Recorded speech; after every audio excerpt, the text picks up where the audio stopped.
Dominicana. Para aquellos que no me conocen, mi nombre es Carlos Liriano, yo soy el coordinador del capítulo de complejidad y soy el encargado de presentarles a nuestro charlista del día de hoy, encargado de este coloquio, titulado, como pueden ver, el papel de la empatía en la gobernabilidad política. Les voy a decir que nuestro charlista del día de hoy, el amigo y compañero y miembro del capítulo de complejidad, Enrique Soldevilla Enríquez, nacido en La Habana hace unos cuantos años, no voy a decirles cuánto para que no hayan especulaciones en ese sentido, es doctor en Ciencias Filosóficas del Instituto de Filosofía de la Academia de Ciencias de Cuba, título que obtuvo en este año, del 2016, precisamente con una tesis que gira en torno al tema que podemos ver en pantalla. Tiene una especialidad en pensamiento complejo, ciencia de la complejidad y teoría del caos del Instituto Global de Altos Estudios de Ciencias Sociales, obtenida en Santo Domingo en el año 2013, y es el coordinador académico de esta especialidad, que fue el doctor Pedro Luis Sotolongo, que también colaboró con nuestro compañero Enrique Soldevilla en el tema que nos ocupa en esta ocasión.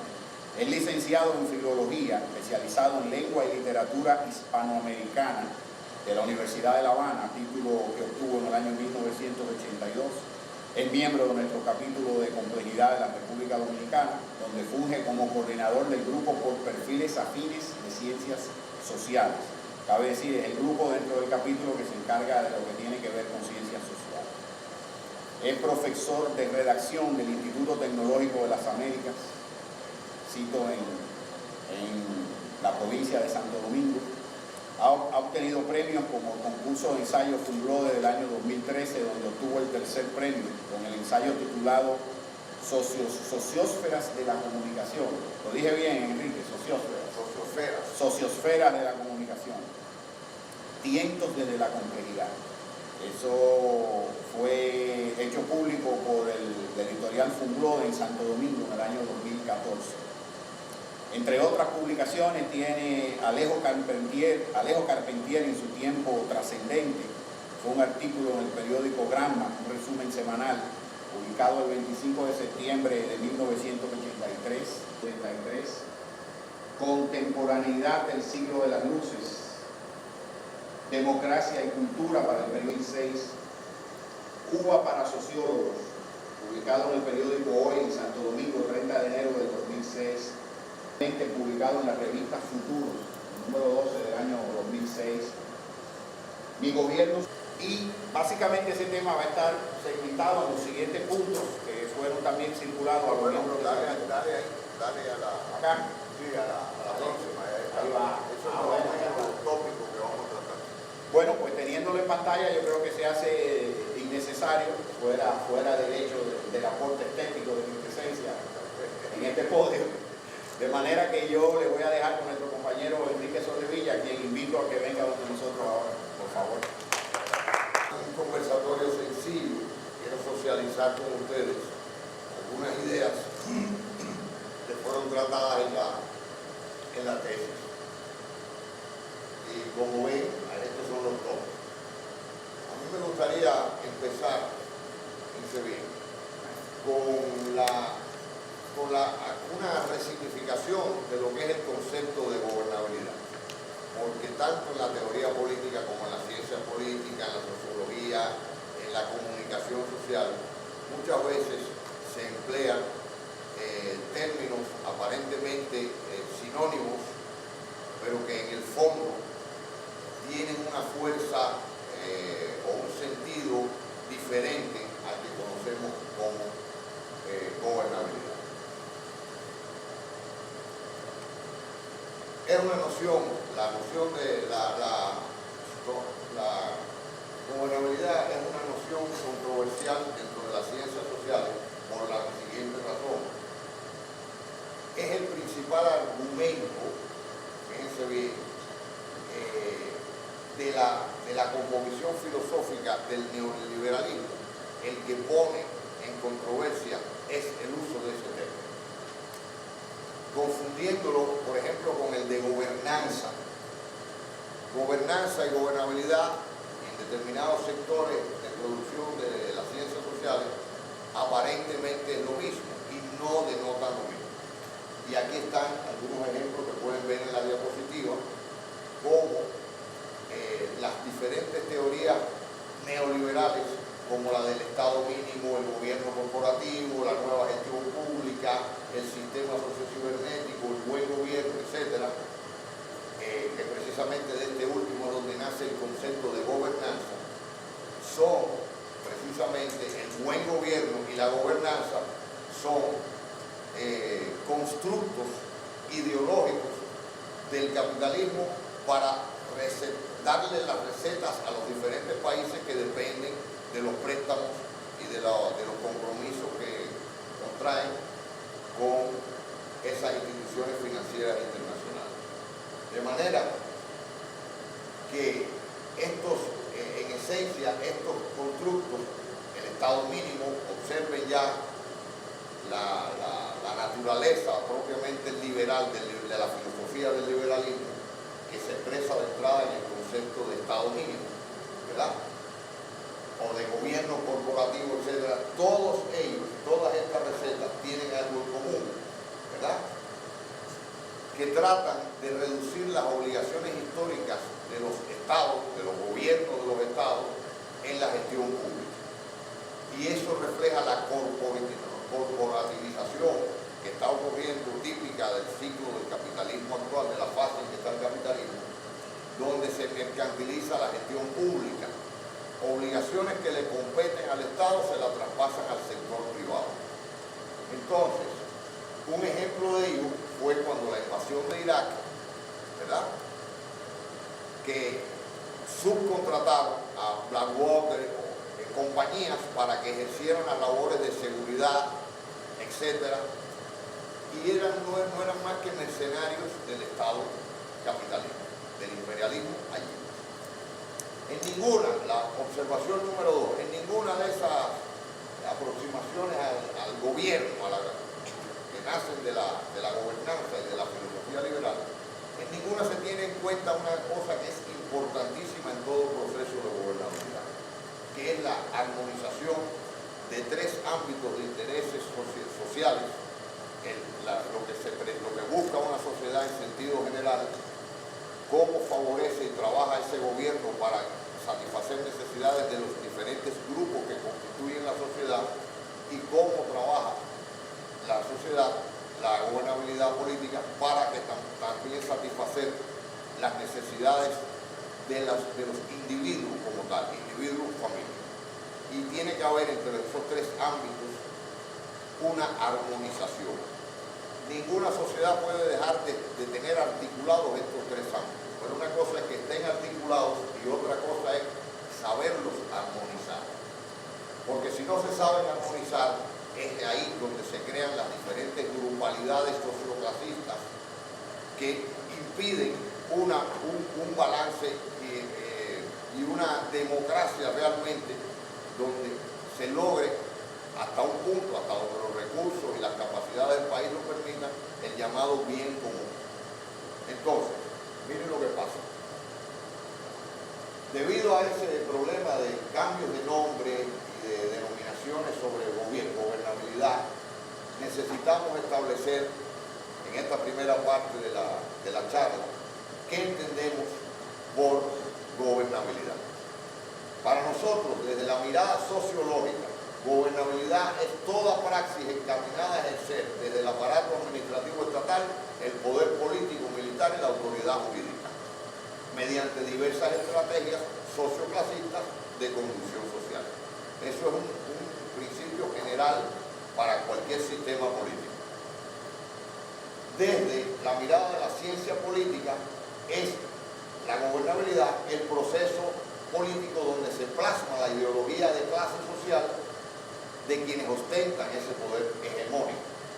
Por lo que asociado a eso, a ese quien ejerce el poder, no se pueden dejar de hacer otras preguntas importantísimas, de fondo, que tienen que ver con qué finalidad lo ejerce, ¿verdad?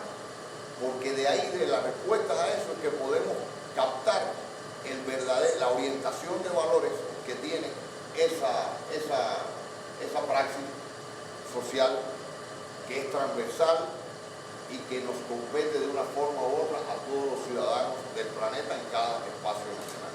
Nadie puede sustraerse de la política. La política está en todo, en lo que menos uno piensa. Y en términos filosóficos, la gobernabilidad política sería un proceso ontológico social, la manera de ser más íntima, ¿verdad?, y cultural de comportamiento sistémico complejo, donde se subsumen las variadas ideas acerca de cómo reproducir en la praxis de dirección social, en particular en los ámbitos de la política y de la economía, ¿verdad?, los principios de justicia social que rigen o debieran regir la convivencia en cualquier sociedad. ¿Correcto? La definición de la Real Academia y de Wikipedia que encontramos de política, porque estamos hablando de gobernabilidad política, no de gobernanza, que es de tipo administrativo. La gobernanza es lo que más o menos existe en las corporaciones, es la manera de gobernar y dirigir los procesos corporativos del capitalismo, de las entidades, etc. Y precisamente están en conflicto con la teoría política porque lo que tratan es de imponer y de traspalar, llevarse automáticamente a los procesos sociales de la vida cotidiana las técnicas y las operatorias que se aplican en los procesos de corporaciones del capitalismo, tratando de restarle, como decía antes, capacidades y obligaciones a los estados. Yo subrayé en amarillo todo lo que indique actividad política, porque estamos hablando de que se trata, la política no es más que una acción, de un conjunto de procesos y de acciones, no es nada estático, no son ideas que quedan fijas e inamovibles para siempre. ¿Correcto? Y por cierto, en la definición que da Wikipedia, noten que la política es una de las ramas de la moral y de la ética en filosofía. No pierdan eso de vista, por eso lo subrayo. Y su objetivo es lograr el bien común. Eso es muy bonito, dicho así en la teoría. El bien común, esa palabra, ese adjetivo común, ¿para quién o para quiénes? ¿Para élites o para la comunidad real de los habitantes de cada país? Hay una aproximación a la política también que vemos es la cosmovisión filosófica que sustenta a todos los procesos de tipo normativo que están asociados a la política, es decir, al derecho, a la justicia, la construcción de los diferentes cuerpos de normativa de convivencia, ¿verdad?, se establece.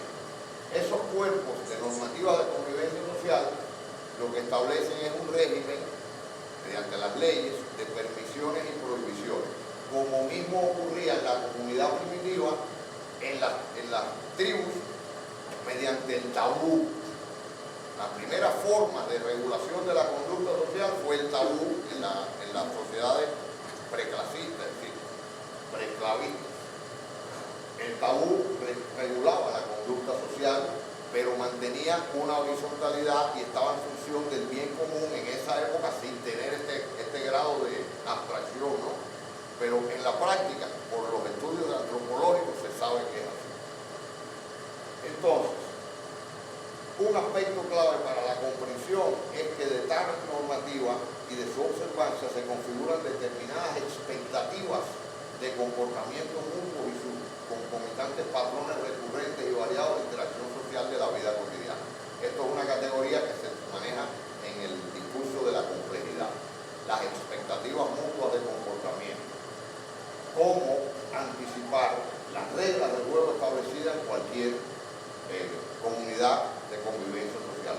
Lo que unas personas esperan cómo se comporte el individuo y cómo el individuo espera que se comporten las personas y las instituciones. Eso ocurre en todos los sistemas políticos.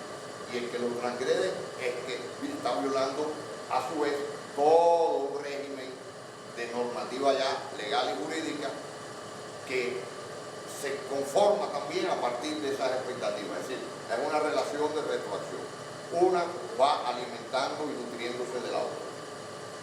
Esos patrones de comportamiento social de la vida cotidiana, de interacción social, pueden ser de tipo familiar, socioclasista, comunitario, étnico, etcétera, etcétera. Y todo tiene una gran carga de subjetividad al momento de establecerse las interacciones sociales. Otro elemento que hay que articular a los procesos de gobernabilidad política son precisamente los que apuntan a la articulación de esos tres ámbitos de intereses sociales, los intereses generales, los grupales y los individuales. Ahí más o menos pueden tener una idea, ¿verdad?, que ya lo mencionamos antes. Puede ser un interés grupal, puede ser de una institución, de una profesión determinada, de una localidad de producción determinada, etc. Y debe haber, por lo tanto, una armonización entre los tres ámbitos de interés. ¿Por qué? Porque la armonización es un problema filosófico cardinal dentro de la filosofía y la teoría política. Es un problema ontológico crucial, porque puede hablarse de respeto a los derechos humanos, de desarrollo sostenible, etc., en una sociedad donde no haya esa armonización de intereses societales, donde la armonización sea totalmente desequilibrada a determinados grupos, es imposible lograr un desarrollo parejo. Y por lo tanto, tiene un impacto esa armonización directamente proporcional a lo que conocemos como justicia social. Armonizar es el genuino basamento de una política social justa, en mi punto de vista planteado. ¿Qué implica la armonización? Una voluntad. ¿Qué hay detrás de la armonización? Una voluntad política para solucionar de modo sistemático diversas necesidades legítimas o problemas no limitados exclusivamente al consumo de bienes materiales. Eso es bueno que lo tengan en cuenta también. Cuando hablamos de satisfacer necesidades, no siempre son necesidades de orden material, de cosas, sino de desarrollo, por ejemplo, profesional, ¿verdad?, de desarrollo de proyectos de vida familiares, etc. La idea es que se tengan oportunidades, acceso democrático a todos los niveles de la sociedad en temas cruciales para que cada cual pueda formarse un proyecto de vida. Así, hay la armonización no es un fin, es un medio. ¿Correcto? Ahora bien, me gustaría, ya que estamos hablando del papel de la empatía en la gobernabilidad, después de haber aclarado el concepto de gobernabilidad, después de haber aclarado